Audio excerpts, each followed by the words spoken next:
La pregunta que nos hacemos todas, pero hecho por un niño, que ve que el futuro está complicado, ya tan niño, tan jovencito, todas las generaciones hemos atravesado etapas difíciles en cada uno de los países, particularmente América Latina.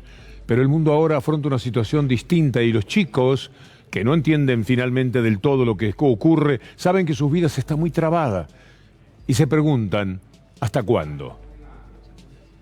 Ask, when do you think COVID will be over? Oh, I'm gonna try not to cry. I wasn't gonna cry. I don't know, honey. I wish I knew. Maybe Mike, you can. Okay. I know it'll end a lot quicker if we do the right things. It's a bit like I know it'll end sooner if we give vaccines a better chance to be used all over the world. I know it'll end sooner if we all protect ourselves and protect others. I know it'll end sooner when our hospitals are stronger and able to give better care. I know it'll end sooner. And you put all those sooners together, then maybe it's sooner rather than later. A los mayores nos gusta tener respuestas, sin embargo en este caso no lo hay. No hay manera de decir cuándo se termina así. Cada vez que parece que estamos saliendo, otra amenaza. Lo del Delta, por ejemplo, en el mundo entero. Todavía no en la Argentina, que es el mejor caso de toda la región, pero ¿hasta cuándo? Porque finalmente, por más bien que se han hecho las cosas hasta hoy, la acechanza está ahí, casi como en la frontera, como golpeando la puerta y queriendo entrar. Miren lo que pasa en Australia. Habían salido de todo y por quinta vez tuvieron que ir al confinamiento. Y la gente se expresa, algunos contra ese confinamiento, como si no entendieran que es la única manera que tenían de salvar vidas, tanto en Sydney como en Melbourne. Son más de 10 millones de personas que en estos momentos están confinadas. Hay protestas en Australia. Miles de manifestantes se congregaron contra los cierres para contener la propagación del COVID-19 en las ciudades más grandes del país, Melbourne y Sydney. En la capital de Nueva Gales del Sur hubo arrestos luego de enfrentamientos con la policía, en los que un grupo de personas arrojó objetos a los agentes montados. La gente salió a la calle sin mascarilla, violando la prohibición de aglomeraciones, un día después de que las autoridades hablaran de que las restricciones podrían permanecer vigentes hasta octubre. Hay actitudes distintas de los medios de comunicación. Aquí, por supuesto, hacen mucha fuerza para que entre el Delta. Por eso la historia que armaron con los varados, que ahora la tuvieron que detener un poco porque se dieron cuenta que todos advertíamos la brutalidad de los propósitos de los medios de comunicación. A diferencia de esto, el Washington Post le dice a sus empleados, no vengan a trabajar si no están vacunados. Miren este destacado, como le decimos nosotros, a las noticias con reflejo inmediato como esta. Washington Post exige a sus empleados vacunarse contra el COVID-19. Pero también fíjense que Google le está diciendo lo mismo a sus 130.000 trabajadores. No van a poder volver a la oficina si no proceden a vacunarse. Es que la vacuna es el único remedio. Quiero compartir con ustedes un cuadro de Francia para que vean hasta qué punto es una idiotez lo de oponerse a la vacunación. Miren ese cuadro. Cuando se levantan esas columnas es porque empezó la vacunación. Así de simple. Mire cómo venía el tema de la vacunación hasta que se tomaron las medidas que correspondían por parte de Francia. Con y sin obligación de vacunarse, esa es la diferencia. Por lo tanto, hay que estar atentos para decir sí, por más que inmediatamente salen en Francia, y lo vamos a ver ahora a continuación, a protestar. Muchísimos, muchísimos son 100.000, 50.000, es una plaza con mucha gente. ¿Qué puede haber ahí? Vamos a regalarles que son 100.000. Bueno, 100.000 en millones, porque la derecha en todo el mundo, en cada país, son millones. Sin embargo, no tienen razón, y bien que lo sabemos. Propugnan la muerte, se hacen cargo del deseo de que la gente se muera si es necesario, porque ellos no quieren confinarse. Es una posición política, no de casualidad. En Estados Unidos tiene que ver con los de Trump y con Francia tiene que ver con los Le Pen y así sucesivamente. Y vamos a ver Italia en un instante, pero antes permítame Japón. Para mostrarle que ha tenido Japón, donde se están haciendo los Juegos Olímpicos, el mayor número de contagios en medio de los Juegos. No nos olvidemos que uno de los mejores atletas argentinos, Chiaraviglio, no puede participar porque hoy, cuando tenía que hacerlo, detectó que tenía el coronavirus. Mire lo que es Tailandia. Vamos a dar una vuelta por el mundo porque a nosotros nos importa presentar la escena mundial para después hablar de nosotros. Aquí tenemos trenes, vagones que son utilizados como prolongaciones de los hospitales, porque no dan abasto, porque la situación es verdaderamente muy complicada. Y ahora sí, lo que le prometía sobre Italia, así como los de Trump allá, como los Macri acá, o los neoliberales acá, o los de Vox en España, una derecha enloquecida sale a protestar permanentemente. Neonazis, que lo son de alguna manera en su parentesco todos ellos en Italia. Io non sono presente in questa piazza perché appartengo a un movimento politico rivoluzionario, non a un partito. Sono in questa piazza non per dirvi chi ero, ma per quello che voglio oggi, domani, dopodomani, per me e per i miei figli. Una cosa sola, non di paz, libertà, libertà.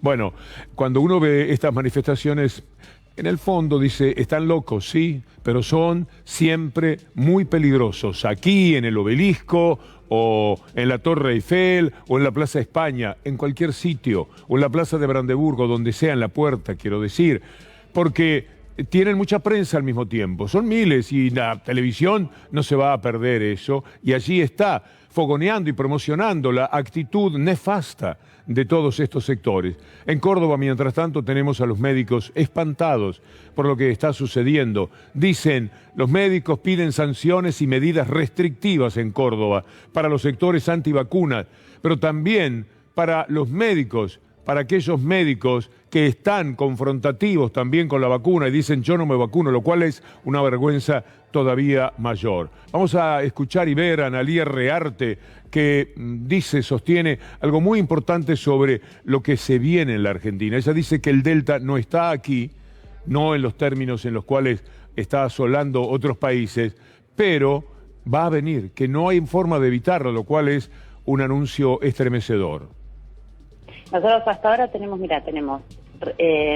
diagnosticados 45 personas viajeras, tenemos certificado con Delta, otra persona que es contacto estrecho, y lo que tenemos son alrededor de 15, se están terminando las investigaciones epidemiológicas, contactos estrechos, convivientes la mayoría, que tienen diagnosticado COVID y que nosotros, por ser un contacto estrecho, los consideramos Delta, aunque no tengamos la secuencia, además de algún contacto estrecho no conviviente, ¿no? Entonces, las jurisdicciones hacen todas las investigaciones de cada uno de los casos. Todavía no tenemos ningún caso sin antecedente de viaje o relacionado con un viajero, pero claramente lo vamos a tener. Usted seguramente tiene en cuenta todavía todo lo que la mafia mediática hizo con el tema varados. Este era el título.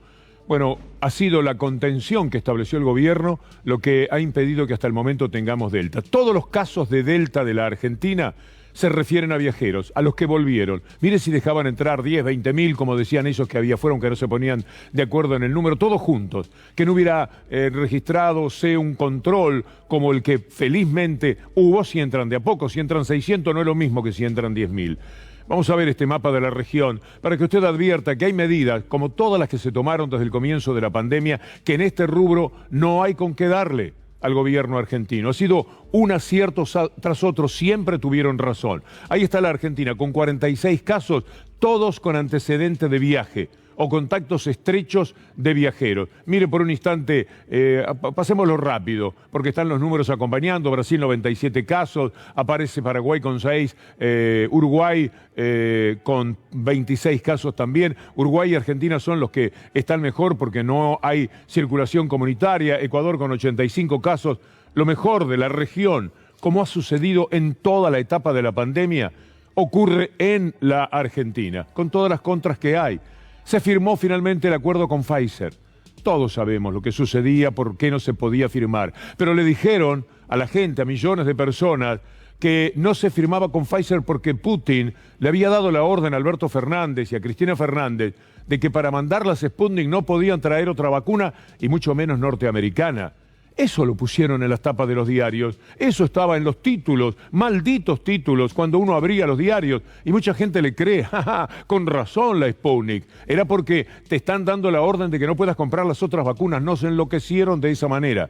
Le hicieron muchísimo daño mental a la gente. En la segunda parte de nuestra columna vamos a hablar de la enfermedad mental que todo esto ha provocado y, por supuesto, de la participación muy importante que han tenido los medios de comunicación. Mire, vamos a ponerle TN por un momento, disculpe, y La Nación más, para que usted vea qué están jugando por la firma que finalmente el gobierno consiguió hacer con Pfizer después de superar los problemas legales que impedían que se hiciese ese acuerdo. No había ningún otro problema con la Pfizer, salvo las exigencias de la Pfizer. A mí no me gusta demasiado que el gobierno haya cedido a cuál era la intención de la Pfizer, pero también el gobierno tiene una responsabilidad que supera mis palabras. La responsabilidad es sigamos metiéndole para adelante con el tema de la vacunación. Y entonces no se pueden detener en que Pfizer finalmente se salió con la suya de pedir determinado tipo de garantías. Y el decreto contiene eso. Veamos lo que sucedió en el periodismo sostenido detrás. No los periodistas que dan la cara, pero sí el sostén mafioso que tienen detrás. Buenos días, ministra Marcela. Bueno, la ministra Bisotti, ¿no? La ministra de Salud. ¿No? Sí, importante el anuncio. Por ahora es solo un anuncio. Confirmó que firmó con Pfizer un contrato por 20 millones de dosis, pero también aclaró, lo dijo Bisotti, que falta precisar cuándo llegan al país y todo lo que es la logística para traerla al país. Por ahora el anuncio, un año después que habían comenzado las negociaciones con Pfizer, que se habían interrumpido. Ahora Carla Bisotti que anuncia que se firmó un contrato con el laboratorio Pfizer, 20 millones de vacunas, sin dar más precisiones. 15 reuniones hubo, Eduardo, 15 reuniones con Pfizer hubo. Ok. Pero como estaban hablando con Putin y Putin les había dicho, no, si traen la norteamericana yo no te doy la mía, como ahora los rusos no entregan, entonces tienen que salir a comprar la Pfizer de apuro. Porque como quieren ganar las elecciones en noviembre, las PASO mucho no les importa, pero la de noviembre sí les importa. Entonces ahora... Bueno, ahora Putin se abuenó, muchas gracias. Tendríamos que hacer un telegrama colectivo desde la Argentina, agradeciéndole que nos permite al gobierno argentino negociar con los Estados Unidos. ¿Qué decir? Mire, en el nado sincronizado habitual... Vio que el nado sincronizado, por ejemplo, salen dos piernas de dentro del agua. Uno dice, ¿cómo saben? ¿Cómo lo pueden hacer al momento? Es una de las expresiones artísticas más maravillosas que hay. Pero aquí salió una pierna y faltaban las otras. Falló el nado sincronizado. Mire las tapas de hoy, de Clarín y de Nación. Empecemos por La Nación. Tras negarse 8 meses, el gobierno comprará bla, bla, bla. A ver cómo lo dice Clarín. La diferencia es nada más que de 4 meses. Después, 5 meses, después de más de un año, el gobierno le compra a Pfizer 20 millones de dosis. Por algún lado tenían que sacar a relucir lo que son el verdadero enemigo político del pueblo y del gobierno, esos son. Y trabajan sin ningún tipo de problema, desembosadamente lo hacen. Les vamos a presentar este clip en el cual hay un reclamo, ¿se acuerda?, de que fueran todos juntos. Era una exigencia, particularmente de Clarín, a los candidatos del PRO. Y todos ellos sabían que lo iban a pasar muy mal si no hacían caso. ¿Qué pasa con Juntos por el Cambio? ¿Qué le pasa a la oposición? ¿Tan difícil es ponerse de acuerdo? ¿Tan difícil es entender que tiene que jugar cada uno en el puesto que mejor mida?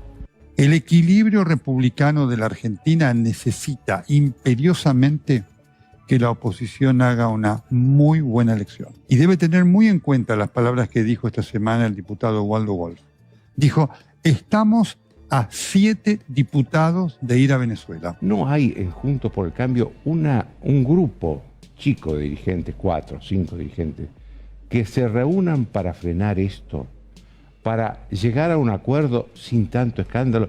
Tienen que prestarse al espectáculo de peleas, luchas, internismo. ¿Vos estarías dispuesta a renunciar a la primera posición en esa lista de la ciudad? Yo estoy dispuesta a que busquemos una unidad total y absoluta. Yo, por ejemplo, no entiendo esta negativa de María Eugenia Vidal de ir a la provincia de Buenos Aires. Es realmente vergonzoso lo que está pasando en la oposición. Y que cada uno entienda cuál es el rol que le toca y cuál es el rol que tiene que jugar en la elección. A algunos de nuestros colegas les falta decir, así vamos a perder.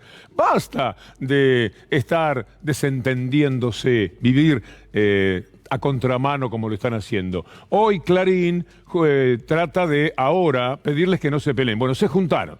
Eso es una etapa superada, dijo la gente de Mañeto. Ya los tenemos a todos juntitos como papá les dijo.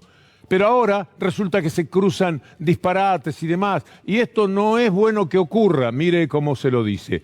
Menos mal que hablaron de fair play, dice Clarín. De entrada Carrió lijó a Manes y Manes le contestó. Ahora tratan de apagar el incendio. Vea cómo La Nación dice, así le están haciendo el juego al oficialismo, así nos ponemos muy nerviosos, esto así no camina. Milei y Esper y algunos otros indirectamente son funcionales al oficialismo, ¿eh? Que si vos lo vas a votar y decís, no, yo lo voy a votar porque estos son duros, Esper...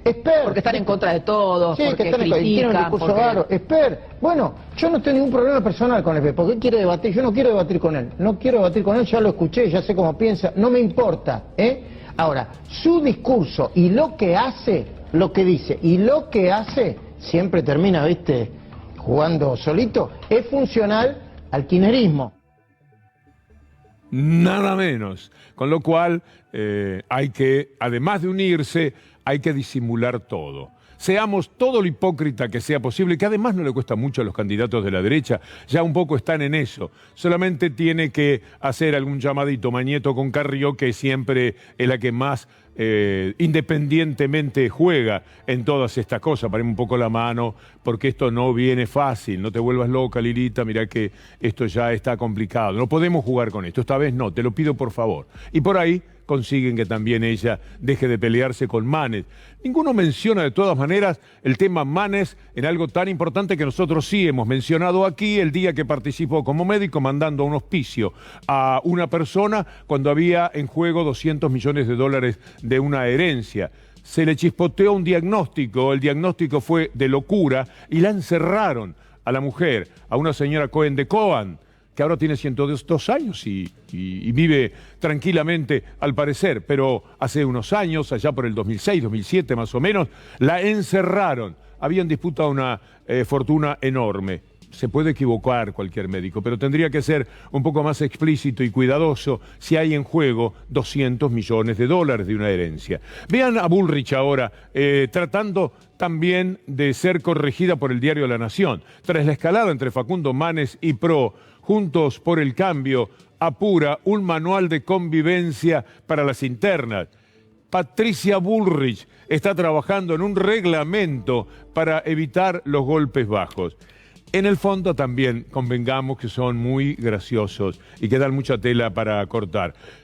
La Nación, por su lado, da cuenta de la defensa de presidentes por Macri en el tema del contrabando de armas a Bolivia. Participó de un golpe de Estado y los presidentes, que son todos golpistas, Uribe, Aznar que fue protagonista de golpe en Venezuela del 2002, gente absolutamente despreciable, si usted me permite el término, que no deja de ser académico, porque así es como juegan. Estos son los mismos presidentes que jugaban por Keijo Fujimori en contra de Castillo.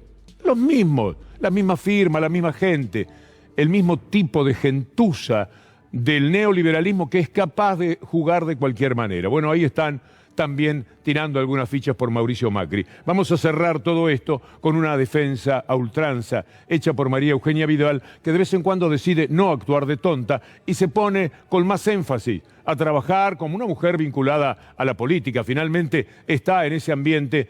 Y ahora, después de traicionarlo a Macri, de decirle que no a Macri, que no a la provincia, con lo cual complicó absolutamente todo y dejó al pobre Macri como si fuera un pollo muy mojado, no solo mojado, ahora sale en defensa de Mauricio Macri. La primera pregunta es, primero, ¿tardaron 1 año y medio en darse cuenta de esto tan grave? Digo, ¿qué pasaba en el Ministerio de Defensa durante este año y medio? ¿Qué pasó con nuestros embajadores durante este año y medio? 1 año y medio para darse cuenta que la Argentina había querido hacer un golpe de Estado en un país vecino. Y justo la denuncia aparece cuando empieza la campaña, obviamente que vamos a ir a la justicia y vamos a poner la cara como siempre lo hemos hecho. Y Mauricio nunca se escapó de ningún juzgado ni de ninguna causa y siempre se ha sometido a derecho. Y así lo va a hacer, él y todos sus funcionarios. Pero a mí me parece un disparate. Cuando dice que tardaron 1 año y medio en darse cuenta, ya la debilidad del argumento espanta. Por supuesto que además el tema viene de Bolivia, fueron los bolivianos los que sufrieron el golpe de Estado y detectaron la colaboración que hubo, triste lamentablemente, desde la Argentina. No era solamente la colaboración de Macri, hablando permanentemente de lo bueno que era el golpe de Estado, de lo maravilloso que era Áñez, negándole a Evo Morales, al que lo querían matar y lo perseguían en Bolivia, la posibilidad de pasar por la Argentina, con un grado de crueldad quizás propio de la personalidad de Macri. Seguimos con una segunda parte en un ratito si nos acompaña. Muchas gracias. Como nunca tenemos señales de un mundo drásticamente enfermo. Lo que ocurrió hoy con Simone Biles, una jovencita que es la mejor atleta, por lo menos en la expectativa inicial de estos Juegos Olímpicos, marca que hay jóvenes que ya no resisten por distintos motivos. Es verdad, confluyen varios elementos como para que la salud mental de la población, pero particularmente la de los jóvenes, esté tan comprometida. Vamos a ver lo que sucedió con Simone Biles, lo que ella misma está diciendo. This Olympic Games, I wanted it to be for myself. I came in and I felt like I was still doing it for other people, so that just like... Yeah, I say put mental health first, because if you don't, then you're not going to enjoy your sport and you're not going to succeed as much as you want to. So it's okay sometimes to even sit out the big competitions to focus on yourself, because it shows how strong of a competitor and person that you really are, rather than just battle through it. I've just never felt like this going into a competition before, and I tried to go out here and have fun and warm up in the back, went a little bit better, but then once I came out here, I was like, no, mental is not there, so I just need to let the girls do it and focus on myself. You usually don't hear me say things like that, because I'll usually persevere and push through things, but not to cost the team a medal. So they were like, okay, well, if Simone says this, then we need to take it pretty serious. And so I had the correct people around me to do that. Hasta luce demasiado madura, porque tuvo que madurar a los 14, 15 años. Esas son las exigencias también del deporte, que han recrudecido en otro tipo de problemática que se plantea cuando el COVID es parte de nuestras vidas. La pandemia nos ha llevado por caminos tremendos a lo que también es la insuficiencia de las expectativas que se generan para los jóvenes. Íñigo Errejón, alguien al que frecuentemente recurrimos por la lucidez que tiene, un hombre de la política española, pero universalista sin ningún tipo de dudas, habla, como ya lo había hecho previamente, sobre la salud mental de este caso de Simone Biles.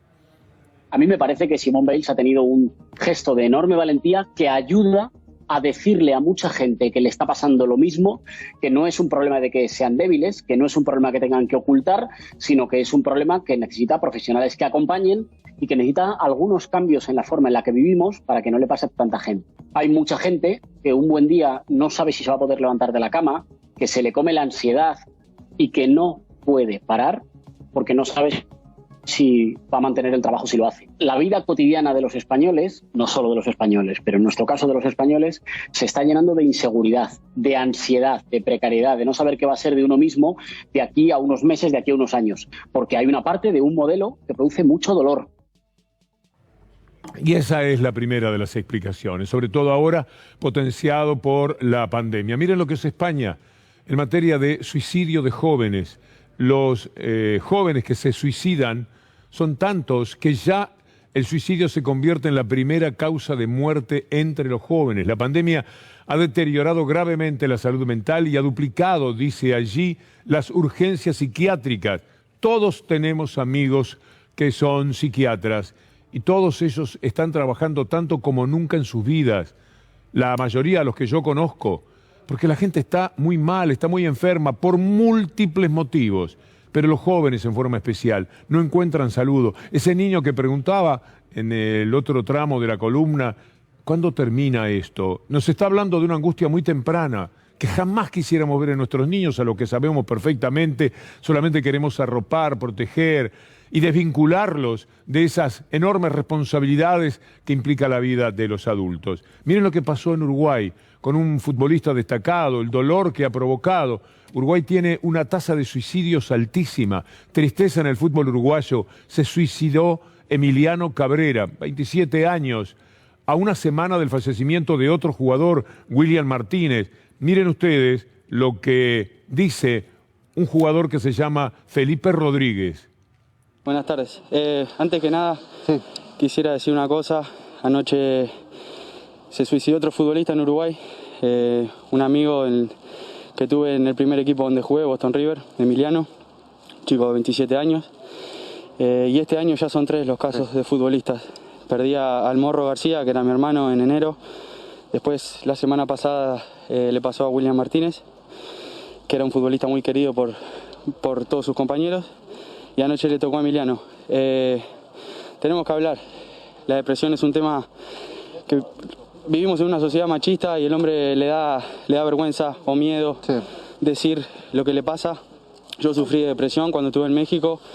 Me dio mucha vergüenza, me dio mucho miedo, pero pedí ayuda y pude salir adelante. Así que, nada, de mi parte, pedirle a todas las personas, sean futbolistas o no, que hablen del tema, porque es importantísimo. Ya vamos perdiendo mucha gente querida y la verdad que no la pasé nada bien. Y solamente por verlo como tema tabú. Es una enfermedad, una patología que requiere tratamiento y no hay por qué tener vergüenza.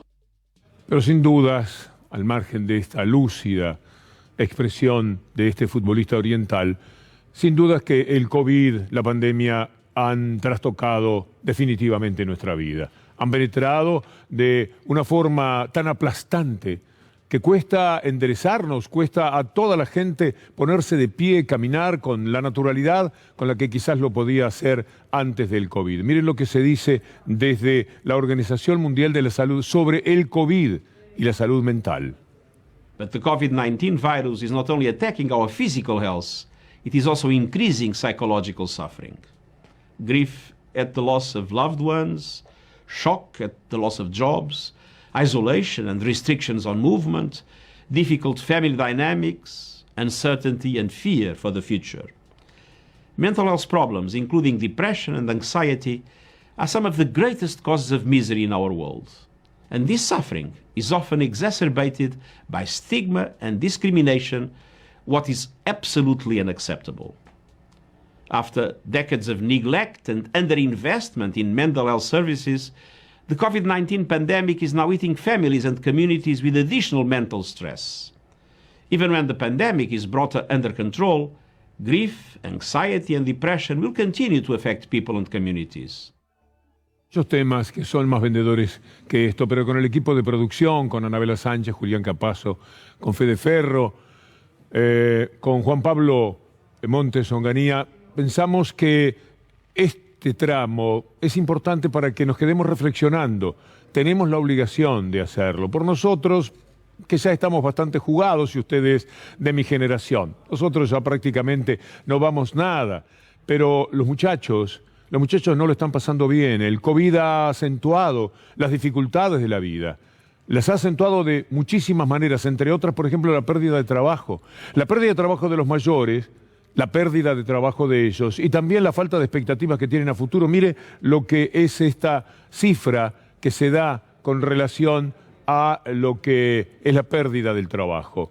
La Organización Internacional del Trabajo reveló que hubo una pérdida de 54 millones de empleos femeninos en el mundo durante la pandemia. Y la OIT calcula en su informe que durante la pandemia el empleo cayó un 4,2%. 54 millones de empleos de mujeres, estamos hablando, que tienen menos trabajo que los hombres.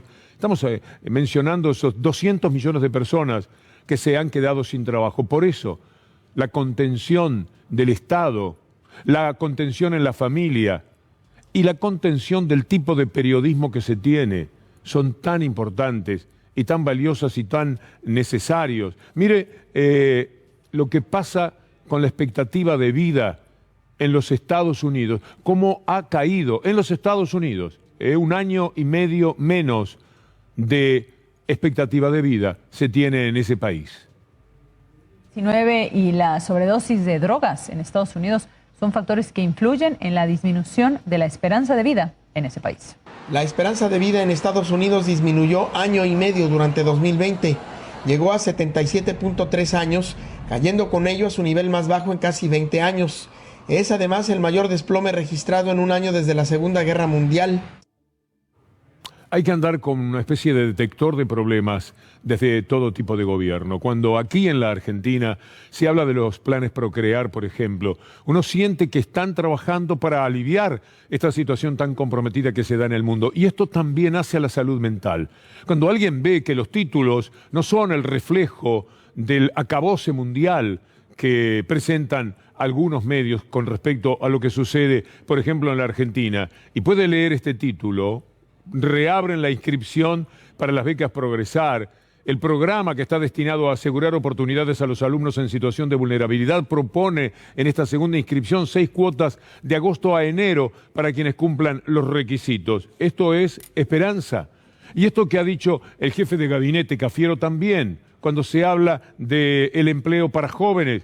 Nada hace tanta falta como eso. Por favor, sigan trabajando en ese sentido. Es por ahí que tiene que ir la mano. Por eso queríamos hablar de la salud mental. Todo los está afectando. No hay un hecho en sí mismo que podamos magnificar como el más importante de todos. Es muy difícil el análisis al respecto. Todo colabora, pero este tiempo de la pandemia ha sido muy complicado, demasiado, para poderlo sobrellevar, sobre todo teniendo en cuenta que nos tomó casi de sorpresa, que nunca habíamos imaginado la vida en estos términos. Veamos que algo se puede hacer siempre, y es obligatorio desde los gobiernos, por la salud mental de los jóvenes. Habla de una Argentina que empieza a dar vuelta a la página, que se empieza a superar de la caída de la pandemia, pero que todavía tenemos mucho por hacer porque tenemos que superarnos de la crisis del macrismo. No se vayan, que la Argentina empieza a dar vuelta a la página, no solo de la pandemia, sino también de la desilusión y de la desesperanza de ese último gobierno que, como bien se dijo, no generó ninguna oportunidad. No se vayan afuera y no bajen los brazos, no se vayan adentro tampoco. Cuando los medios lanzan la información imposible de tener la mínima verosimilitud respecto a que la gente joven huye, se va permanentemente de la Argentina. Primero, que no hay a dónde ir.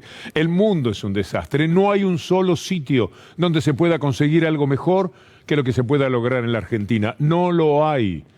Hay una enorme responsabilidad que tenemos que asumir los mayores en el rubro que nos toca, la pequeña gotita que podemos poner en un océano que nos queda demasiado grande, pero igual es lo que cada uno puede aportar, desde el periodismo, desde la calidad de trabajo que tenga, desde la política. Es muy importante. Miren, hay ciudadanos en todos los países del mundo que se plantean en nombre de sus hijos el desastre que están heredando. Cuando miramos las calles del capitalismo salvaje en su etapa más terrible, cuando el hambre y la desesperación empujan a quienes terminan en las calles, cuando somos millones de personas sin techo y sin comida las que vemos cada día, lo que hemos verificado en cada jornada, no solo en América Latina, sino también y sobremanera en lugares un poco más inesperados para todo esto, como Los Ángeles, como Nueva York, en decenas de ciudades de los países más ricos. El cielo nos aplasta, todo se nos viene encima, todo se nos cae a pedazos en nuestros cuerpos y en nuestras mentes. Los atardeceres son siempre de invierno y el amanecer es oscuro aun cuando haya sol. ¿Qué mundo les estamos dejando para que no sea el suicidio, la droga, el enojo y la anarquía el compañero más deseado de millones de jóvenes en el mundo? Y esta responsabilidad debemos asumirla. Es en la defensa de la democracia y en la toma de conciencia sobre cuál es nuestra obligación de ciudadanos para que nuestros hijos no le teman a la vida, para que podamos encontrar algún camino, algún desarrollo a todo lo que nos damos cuenta que nos está sucediendo y no podemos permanecer ante eso indiferentes. Y tenemos que empujar de la manera participativa que nos sea posible, hasta como ciudadanos cuando votamos y cuando elegimos qué tipo de mundo queremos, qué forma de solidaridad estamos dispuestos a encarar para que el mundo no sea esto que en la rapidez de las imágenes hemos querido significar como mensaje final de un día en el que pretendíamos hablar de la salud mental, en un mundo que se cae a pedazos en la desigualdad, en la iniquidad, en la injusticia permanente, y que todavía quizás estamos a tiempo, un poco a tiempo, de reparar, empezando por la aldea de cada cual. La seguimos mañana, amigos. Muchas gracias.